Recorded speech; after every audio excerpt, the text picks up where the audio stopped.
Comienzo la grabación y les comparto pantalla para ver el tema de hoy. En la última clase estábamos viendo todas estas cuestiones de la estabilidad, del arreglo de Routh-Hurwitz, casos generales, casos particulares, y cómo incluso nos puede servir como guía, como orientación, para conocer los valores de ganancias que tenemos que trabajar en nuestros controladores. Y después de eso pasamos a la parte de pues determinar la estabilidad desde sistemas no lineales o sistemas con sus puntos de equilibrio, pero ahí surgió el detalle de la parte precisamente de la linealización. Entonces vamos a hacer un pequeño paréntesis, aprovechando que traemos como que buen ritmo de trabajo, traemos tiempo antes del primer departamental, y pues podemos ver ese punto. Entonces, siendo prácticos o siendo realistas, pues la mayoría de los sistemas no van a ser lineales y muchas veces pues van a ser variantes en el tiempo. Entonces, básicamente la teoría de señales y sistemas y la teoría de control se sustenta en hacer esas suposiciones, que es un sistema lineal y que es un sistema invariante en el tiempo, es un sistema LTI. Entonces, pues en la realidad las cosas son muy diferentes, ¿sale? Vamos a ver dos ejemplos muy claros de donde no se respeta ese principio de linealidad. Supongamos que tenemos un motor eléctrico, entonces pues en ese motor está presente lo que es la fricción, ¿sale? De tal forma que si ustedes tienen el motor en reposo, sea un motor del voltaje que sea 12 voltios, 5 voltios, 24 voltios, en el momento en el que ustedes aplican 0.1 voltios, pues en el sistema lineal automáticamente empieza a girar y empieza a dar velocidad, suponiendo que la salida principal que queremos monitorear es esa, la velocidad. En el sistema ideal o en el modelo lineal, pues a 0.1 voltios ya tendríamos ciertas revoluciones por minuto. Si subo a 0.2 voltios, pues tendría el doble de revoluciones por minuto y así sucesivamente. En la realidad no, ponemos 0.1 voltios y el motor ni se mueve. ¿Por qué? Porque está la fricción presente. Hasta cuando yo supere un umbral de voltaje y este voltaje sea capaz de vencer la fuerza de fricción, es entonces cuando se va a presentar el giro de ese motor, ¿sale? Entonces a esa parte donde no se mueve nada a pesar de que yo esté aumentando el voltaje, pues se le conoce como zona muerta. Entonces muchos dispositivos en la realidad tienen esas zonas muertas, ¿vale? Entonces si yo veo la gráfica, donde sí a lo mejor para ciertos valores tiene un comportamiento lineal, pero luego tiene una zona muerta y después en sentido contrario tiene otro comportamiento, pues técnicamente esa gráfica es un sistema no lineal, ¿sale? Porque hay una franja donde por más que yo mueva la entrada, la salida no se mueve, ¿sale? Y pues obviamente si fuera el sistema lineal, pues como les decía, pongo voltaje positivo, pues tendría giros hacia un sentido. Pongo voltaje negativo, pues entonces tendría giros en el sentido contrario y con la misma intensidad. Entonces ahí sería un modelo lineal pues perfecto, ¿no? Pero la realidad es que no son así.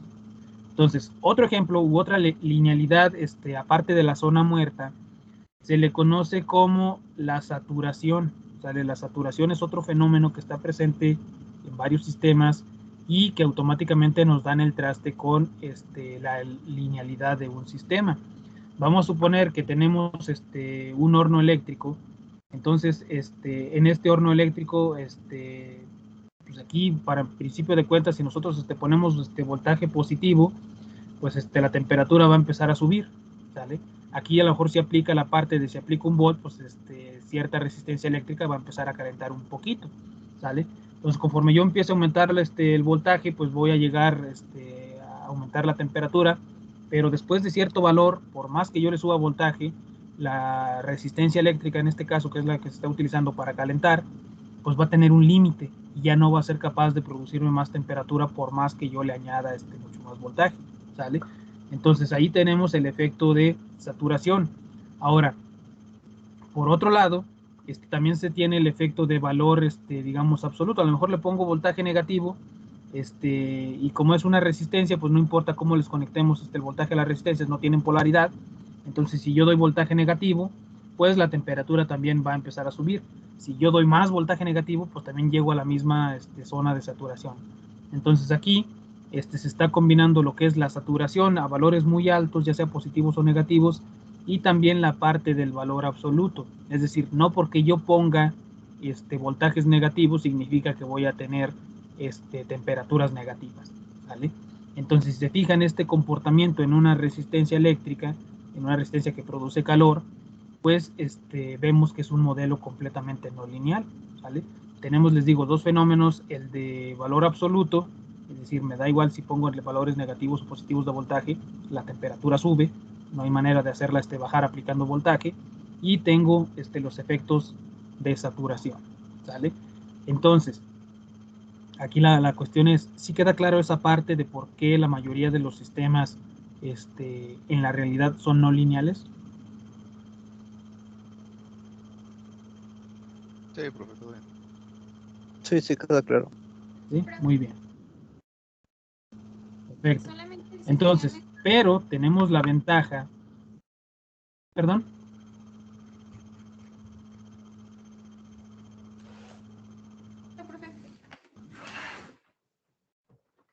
Ok. Ya me escucho.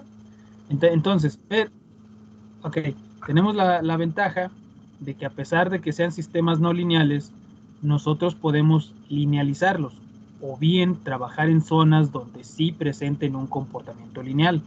Si yo me regreso al ejemplo de el motor, yo puedo trabajar tal vez en esta zona una vez que se venció la fuerza de fricción, o en esta zona. Y en esa parte vemos que sí tiene un comportamiento lineal, porque conforme yo voy aumentando la señal de entrada, pues la velocidad, bueno, la señal de salida, también aumenta en una razón proporcional. Recuerden que no nada más es ver un comportamiento lineal en la gráfica, también se tiene que cumplir el teorema de superposición.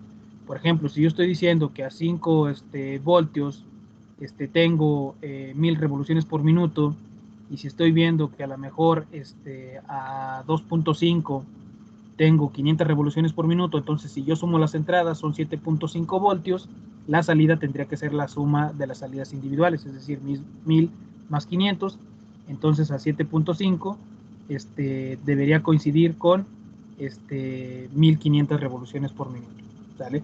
Entonces eso es el teorema de superposición, ¿sale? No nada más visualizar que hay una línea recta, ¿sale? Ahora, eso es para el caso del motor. Para el caso de este horno eléctrico, pues pudiéramos trabajar tal vez en esta zona, donde yo sé que si aumento la temperatura, aumento el voltaje, pues la temperatura también va a aumentar, pero se tiene que cumplir sobre todo el teorema de superposición para decir que es un sistema lineal. No basta con que vea yo una línea recta en el comportamiento de la salida, ¿sale? Entonces, eso respecto a lo que es la parte de zonas lineales de trabajo de estos sistemas. Continuando, por otro lado, si yo tengo un modelo matemático que me describe perfectamente, o bueno, lo más cercano posible a la realidad, el comportamiento de ese sistema real, pues entonces lo que se puede hacer es precisamente linealizarlo en un cierto punto de operación, ¿sale?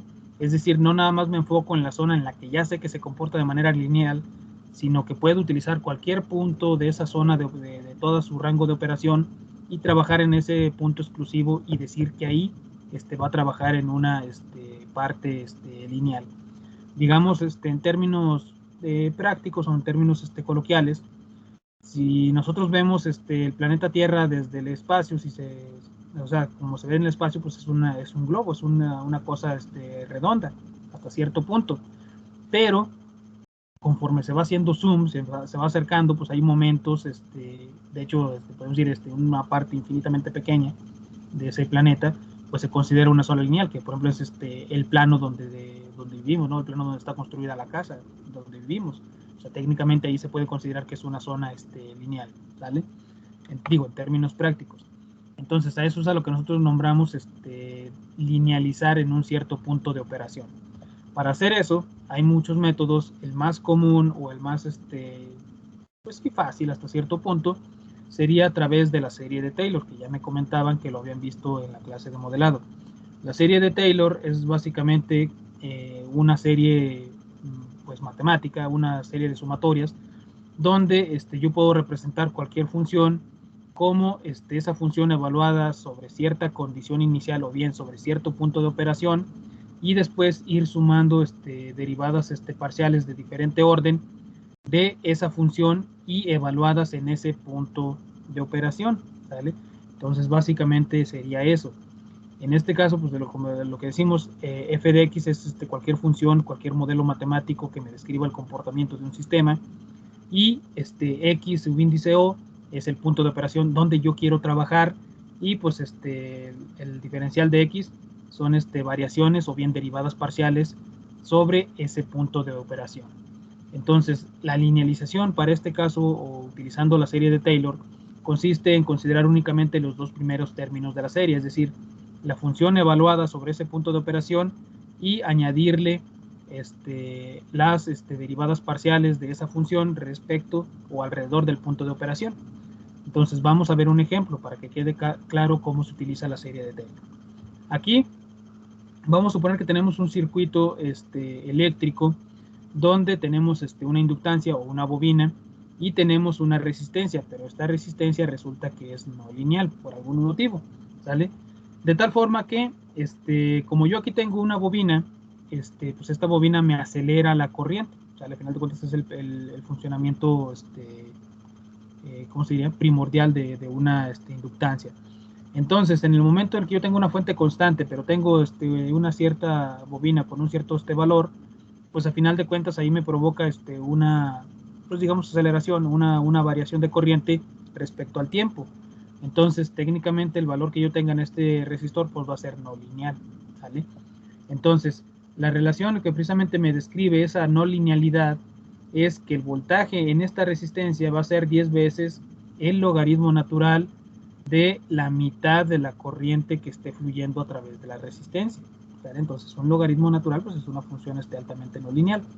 Entonces, el chiste de este asunto es encontrar una función de transferencia donde la salida sea la corriente en este circuito y la entrada sea el voltaje, y que me quede de esta manera, es decir, la salida es la corriente que estoy representando por x de s, obviamente ya en el plano de Laplace, y la entrada pues va a ser el voltaje de S, ¿sale?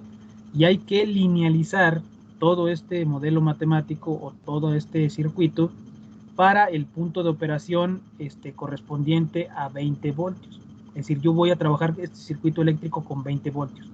Entonces necesito que esta resistencia se comporte de manera lineal alrededor de estos 20 voltios, ¿sale? Que voy a estar alimentando aquí a la entrada.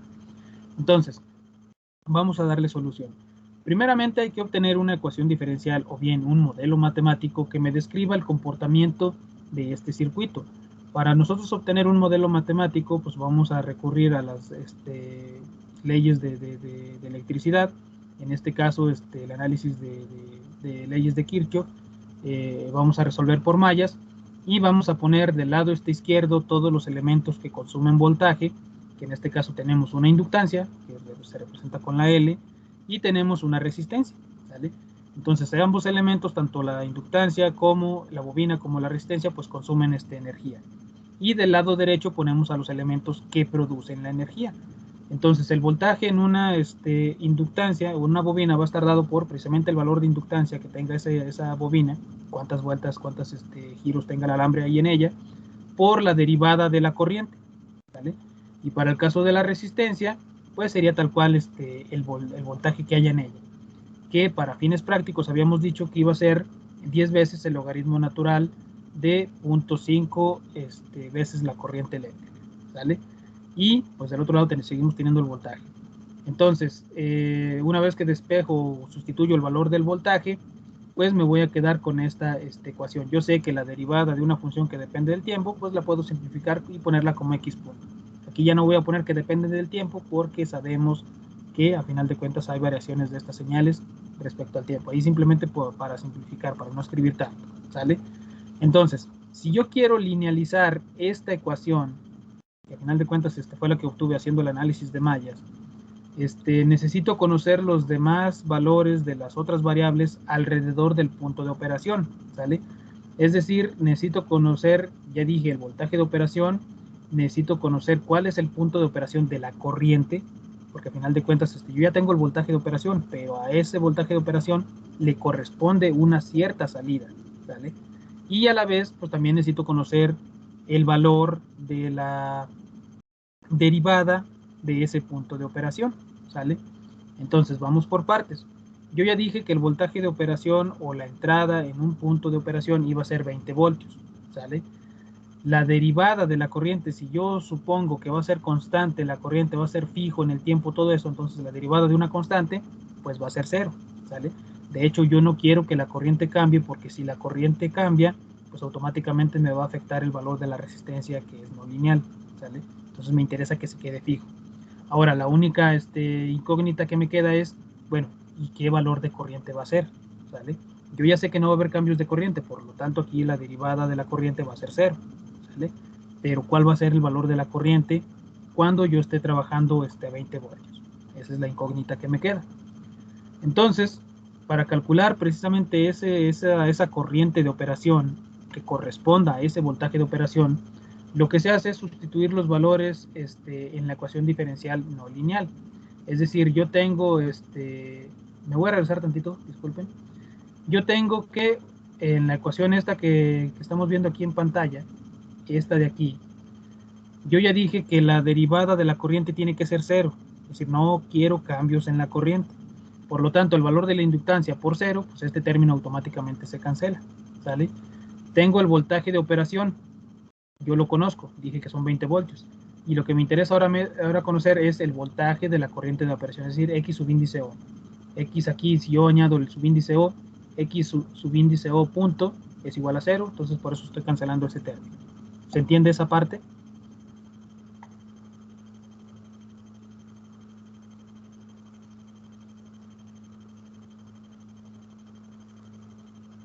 Sí, profe. Sí. Entonces, si ya cancelé el término que está multiplicado por la inductancia, ya simplemente me queda evaluar esta parte. 10 veces el logaritmo de 0.5 veces el punto de operación de la corriente va a ser igual con 20 voltios. Hago el despeje correspondiente y me quedaría que la corriente en el punto de operación va a ser 2 veces la exponencial a la 20 sobre 10, y eso me daría como resultado 14.78 amperios, ¿sale? Es decir, hice todos los despejes necesarios. La operación contraria al logaritmo natural, pues es el exponente natural, ¿sale? ¿Se entendió? Sí, profe. Bien. Entonces, ahora lo que sigue es reescribir la ecuación diferencial no lineal y derivar esta ecuación diferencial en función de cada variable. Y a final de cuentas, yo tengo una función que depende de la derivada de mi variable x, de mi variable x y de mi entrada. Es decir, depende de la derivada de la corriente, depende de la corriente y depende del voltaje de entrada, que técnicamente es este de aquí. Vemos cómo depende de cada una de esas variables que acabamos de enumerar. Para eso, pues yo tengo que pasar el voltaje de este lado para que todo quede en equilibrio, y todo tiene que ser igual con cero. Es decir, tiene que ser un sistema que se mantenga pues precisamente en equilibrio, ¿sale? Entonces, lo primero que voy a hacer es evaluar toda esta función, toda esta que tengo aquí, la voy a encerrar en rojo, la voy a derivar respecto de x punto, ¿sale? Y voy a evaluar ese x punto en el punto de operación, ¿sale? Y el resultado lo voy a multiplicar por el diferencial de x punto, ¿sale? Esto es muy importante, que no se les olvide este término que anda multiplicando aquí. Entonces, si yo derivo esta función respecto de x punto, este término no tiene ningún x punto, por lo tanto se hace cero. Este término no tiene ningún x punto, por lo tanto se hace cero. El único que sí tiene x punto es este elemento de aquí, L por x punto. Y la derivada, pues sería directamente L, ¿sale? Evalúo en el punto de operación, no tengo ningún x punto para evaluar el punto de operación, por lo tanto me quedaría como resultado L por la derivada parcial de x punto. ¿Se entendió esa parte?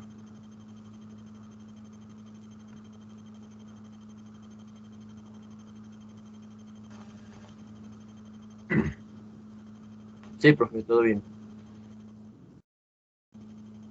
Bien.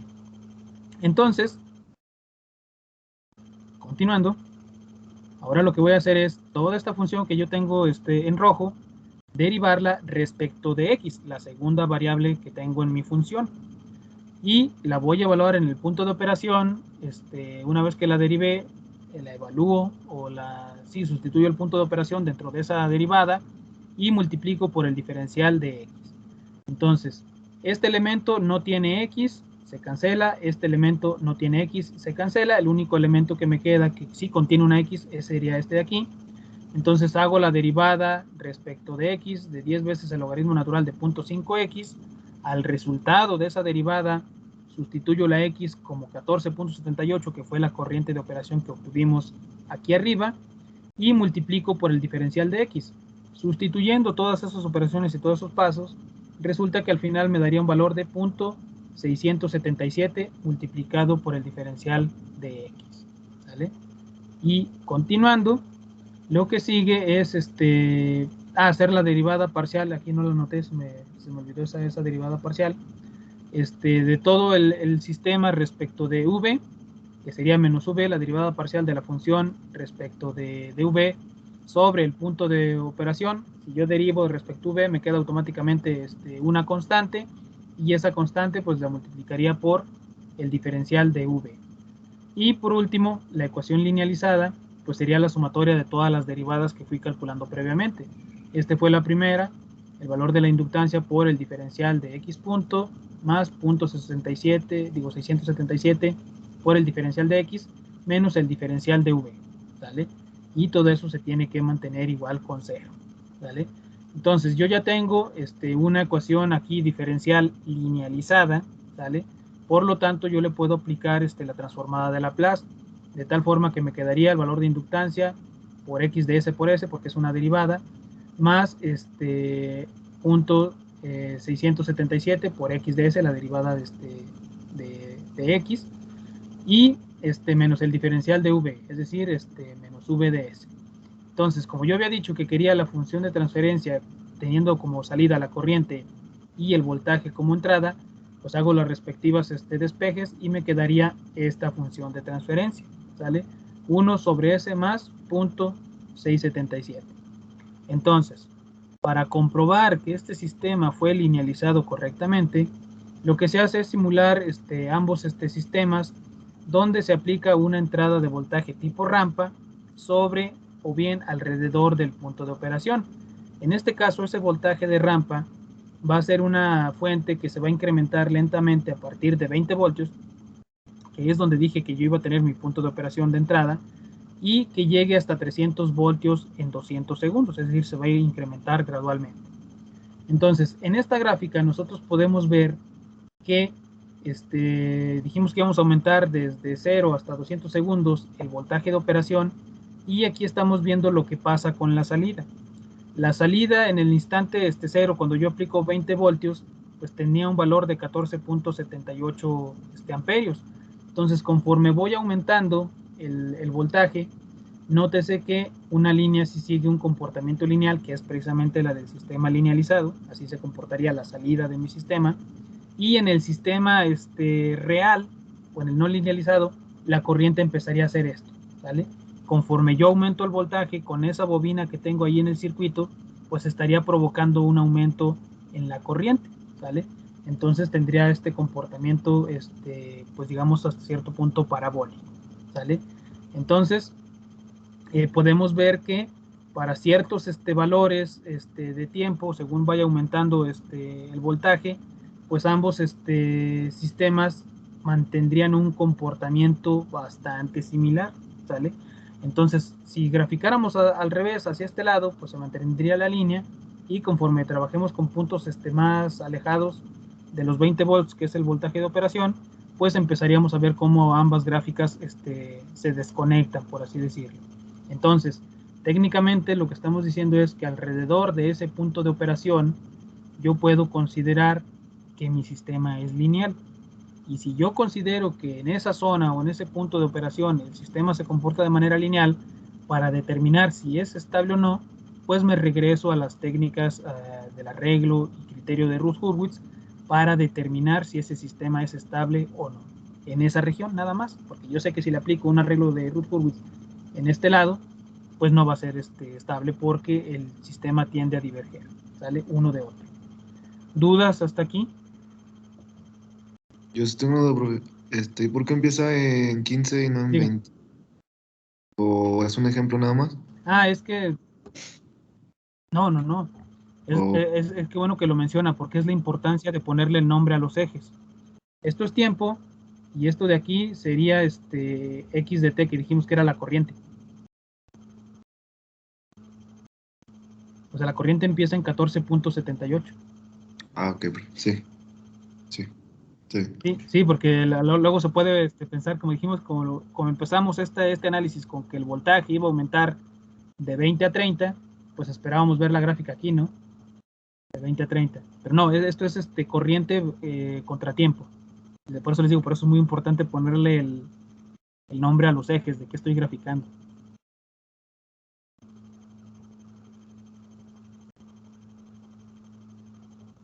¿Sale? ¿Alguna otra duda? ¿Alguna otra inquietud?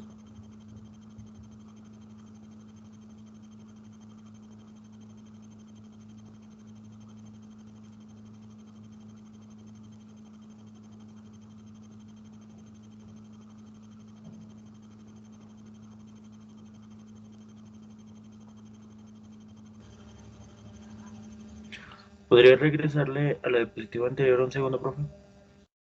Sí, claro que sí, señor. Quita. No se quita esos garabatos.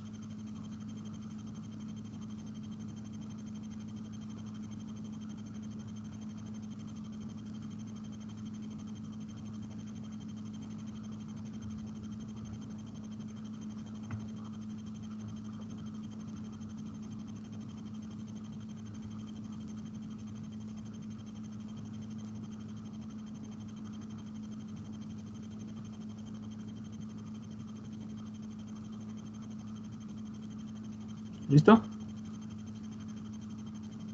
Ok, gracias, profe. Sí, de nada. Entonces, técnicamente, ya para concluir este ejemplo, pues podemos decir que esta parte de la linealización básicamente es válida hasta los 22.5 voltios, ¿sale? Es decir, si yo pongo mi voltaje de operación en 20 voltios, pues tendría hasta 22.5 y a lo mejor hasta 17.5 como mi zona de región lineal, o bien hasta 25, de 15 a 25, ya dependiendo cuánta es la tolerancia que nosotros aceptemos o estemos dispuestos a considerar entre la separación de las dos gráficas. Recuerden, esta es la gráfica para el sistema, digamos, no lineal, la de arriba la más oscura, y esta de aquí de abajo sería la gráfica después de que apliqué la linealización con la serie de Taylor, ¿vale? Entonces, yo sí tengo una duda, y la duda sería si sí quedó lo suficientemente claro esta parte de la linealización. Y para responder esa duda, pues la respuesta estaría en que ustedes hagan una tarea. Les platico, la tarea consiste en linealizar esta gráfica que tenemos ahí, ese sistema, donde pues obviamente vemos que es un sistema no lineal. Hay este efecto, vamos a decirlo, de saturación, tanto aquí como acá, donde por más que la entrada aumente de valor, pues las salidas ya no cambian. Entonces, en los puntos cercanos a cero, de esta parte de aquí, pues vemos que sí hay cierta zona que pudiera considerarse lineal, ¿sale? Pero entonces el chiste es que para valores mucho más altos, pues no funciona esa parte. Entonces la ecuación diferencial que describe el comportamiento de esa gráfica que veíamos en pantalla sería esta que tenemos aquí en la diapositiva. Entonces, pues ustedes van a tener que encontrar una función de transferencia que salga a partir de la linealización de esta ecuación diferencial y cuyo punto de operación sea la salida en y0 igual a 200. Entonces aquí si yo digo que la salida es y, entonces la entrada pues va a ser v de t, ¿sale? Entonces van a tener que linealizar alrededor de este punto de operación, así como lo vimos en el ejemplo, y pues graficar un sistema contra otro, el sistema no lineal contra el sistema linealizado, y establecer hasta qué rango de la entrada se pudiera considerar pues sí, que el sistema lineal y el no lineal tienen un comportamiento semejante. ¿Vale? ¿Dudas respecto a la tarea?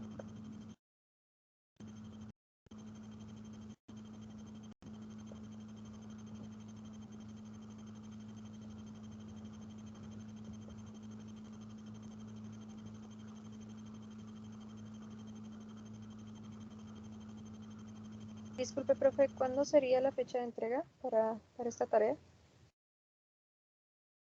En una semana, para el siguiente martes. Ah, no es cierto. Profe, la No, tiene. déjenme ver el calendario. ¿Vale? ¿Es de la segunda tarea que encargó, profe?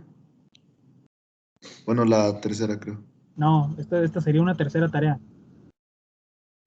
Sería una tercera tarea. No, pero esas tareas que les puse hace ratito en el Teams van de la mano porque es el día que tengo clase con los dos grupos. Entonces, para más o menos trabajarlos igual. Si al grupo de mañana le dejaría esta tarea mañana, entonces sí va a ser para el siguiente miércoles. Unas tareas van a ser para el martes y otras para el miércoles. Digo, para que los dos grupos tengan el mismo tiempo pues, para trabajarlas, ¿sale? Que luego no salgan cosas de que no, es que a los del otro grupo les da más días y a nosotros nos da bien poquitos. Cosas de ese estilo, ¿no? Entonces, para ser parejos, digo, todos ustedes ya tienen ventaja porque les dejé la tarea desde antes, ¿verdad? Pero bueno, va a ser para ¿cómo se dice? Para el siguiente miércoles. ¿Sale? Muy bien, profe, gracias. Muchas gracias, profe. Entonces, sí, dígame.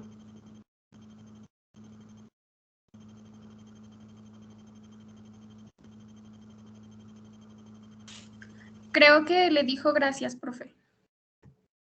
Ah, ok. Que les digo que el internet aquí conmigo anda bien pirata.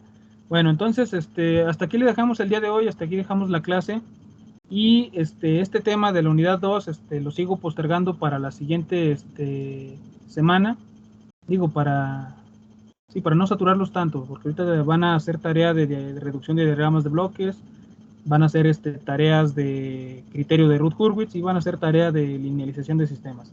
Entonces, si se fijan, las tareas están relacionadas con los conceptos importantes que son el preámbulo antes de llegar a lo que es el control. ¿Sale? Entonces, trabajen esas tareas y la siguiente semana pues ya comenzamos ahora sí con la unidad 2. Les agradezco su asistencia, su participación. Cualquier cosa, ya saben, ahí estoy a sus órdenes, correo, Teams o el WhatsApp. Y pues que tengan buen resto de la tarde.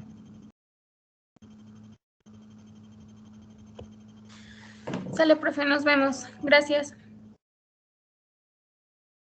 Nos vemos, profe. Gracias, profe. Cuídense mucho. Muchas gracias, profe. Nos vemos. Luego. Igualmente, gracias. En la tienda. Al contrario, señor. Nos vemos.